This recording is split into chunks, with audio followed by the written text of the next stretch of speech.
नमस्कार दोस्तों, आपके इस चैनल फीन इन्फो में आप सभी को बहुत बहुत स्वागत है। और एक नई वीडियो के साथ मैं विनय विश्वास फिर से हाजिर हूं। आशा करता हूं आप सभी बहुत अच्छे हैं और अपने बिजनेस को आगे लेके जाने के लिए आप हर दिन नए नए तरीके ढूंढ तो रहे हैं। पर बात है कि नए नए तरीके ढूंढने के चक्कर में कहीं आपका हालत टाइट ना हो जाए, इसी को लेकर आज की ये वीडियो है।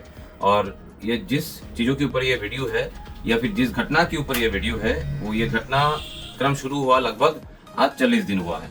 क्योंकि 40 दिन पहले ना आपको ना मुझे किसी को ही मतलब पता नहीं था कि इस तरह का भी वारदात हो सकते हैं। हालांकि वारदात होते रहे हैं पिछले 1-1.5 सालों में इस फिनटेक इंडस्ट्री में या फिर ये बैंकिंग इंडस्ट्री में, पर हर समय कुछ नए तरीके की वारदात होने लगे हैं। इस समय ये वीडियो आप सभी को सावधान करने के लिए है, पहले से आगाह करने के लिए है कि जिनके साथ हो चुके हैं, ताकि आपके साथ भी आगे चल के किसी प्रकार की फ्रॉडलेंट एक्टिविटीज ना हो, उस तरफ आप लोगों को ध्यान रखना चाहिए। और मैं ध्यान आप लोगों को खींच रहा हूँ कि ये वीडियो पूरा आप शुरू से अंत तक देखिए, बीच में ब्रेक आउट मत कीजिएगा, ताकि पूरे जानकारी कहीं ना कहीं छूट जाए आपसे। घटना है आज से 40 दिन पहले की और स्थान है हैदराबाद की किसी एक इलेक्ट्रॉनिक कंपनी की बहुत सारे स्टोर है और सारे स्टोर में कुछ लोग रेगुलर विजिट कर रहे हैं। रेगुलर विजिट करने के बाद ये लोग दुकान में जाके चीजें पसंद करते हैं और चीजें खरीदते हैं और चले जाते हैं। बस इस तरह की वारदात 1 महीने से चल रहे थे। पर इसमें बड़ी बात क्या है, कुछ लोग इलेक्ट्रॉनिक्स की दुकान में जाते हैं, चीजें खरीदते हैं और चले जाते हैं। इसमें बड़े वाला चीज तो कुछ है ही नहीं। ऊपर से आप कह सकते हो तो फिर पैसा नहीं देता होगा इसीलिए तांडव हुआ है। नहीं, पैसा भी देते हैं। वो लोग क्यूआर कोड मांगते हैं, क्यूआर कोड कंपनी का मतलब स्टोर के लोग क्यूआर कोड शो करते हैं। क्यूआर कोड की साउंड बॉक्स में साउंड भी आते हैं 25,000, 30,000, 35,000, 1 लाख। एप्पल के लैपटॉप, एप्पल की मोबाइल, ये सारी चीजें भी इसमें शामिल है। तो पेमेंट हो चुका है तो वो लोग बिल बनाते हैं और स्लिप दे देते हैं सामान के साथ और वो कस्टमर घर चले जाते हैं। पर कहानी ऐसा हुआ, ये सारे स्टोरों में हर 2 दिन 3 दिन में कुछ इश्यूज हो रहे थे। इश्यूज कुछ ऐसा है कि जो चीजें खरीदा गया है उन चीजों की पेमेंट तो हुआ है। मतलब क्यूआर के लिए जो स्पीकर लगाया गया है, स्पीकर ने बोला है कि पेमेंट आया है। इवन स्टोर के पास जो मोबाइल है, मोबाइल में भी मैसेजेस आए हैं कि हाँ, आपके मर्चेंट आईडी में इतना पेमेंट हुआ है। पर 1 दिन बाद, 2 दिन बाद जब बैंक से कांटेक्ट किया गया तो देखा गया कोई भी पेमेंट अकाउंट में रिसीव ही नहीं हुआ है। तब जाके प्रॉब्लम शुरू हुआ और ऐसे दिखा गया, क्योंकि सारे स्टोर एक दूसरे के साथ कनेक्टेड है, क्योंकि एक ही कंपनी की सारे स्टोर है, तो सारे स्टोर से एक ही प्रॉब्लम आ रहे थे रात की कॉल पे कि कल हमारे स्टोर में 50,000 की, 1 लाख की, 2 लाख की ट्रांजेक्शन हुआ है, जिसका पैसा होल्ड हो चुका है बैंक की तरफ से। हमारे स्टोर में 10 लाख का पेमेंट हुआ है 2 दिन में, वो पैसा होल्ड हो चुका है, वो हमारे पास आया नहीं है। पर कुछ स्टोर कुछ अलग ही कहानी बता रहे थे। कुछ स्टोर बता रहे कि हमारे पास पेमेंट आया है, हमने जो सामान बेचा है उसका पेमेंट हमारे पास 2,45,000 रुपए आए हैं। पर बात है वो 2,45,000 फिर से कट भी चुके हैं हमारे अकाउंट से। तो उन स्टोरों ने जाके पुलिस थाने में कंप्लेंट लगाए कि हमारे यहाँ पे कुछ सेल्स हुए हैं, कुछ मतलब चीजें खरीदा गया है, फिर इसका पेमेंट नहीं आया है। जो कुछ पेमेंट आया है वो पेमेंट रिफंड भी हो चुका है और बैंक कह रहा है कि इसके लिए हम सबसे पहले पुलिस कंप्लेंट करें।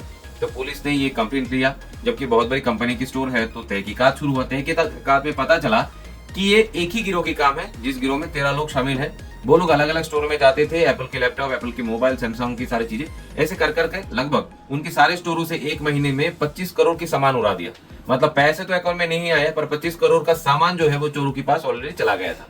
आप पुलिस तहकीकात में जुट गए, सीसीटीवी फुटेज लेना शुरू किया और आखिर में जाके आज से 2 दिन पहले मतलब शुक्रवार को 13 लोगों के गिरोह पकड़ में आया।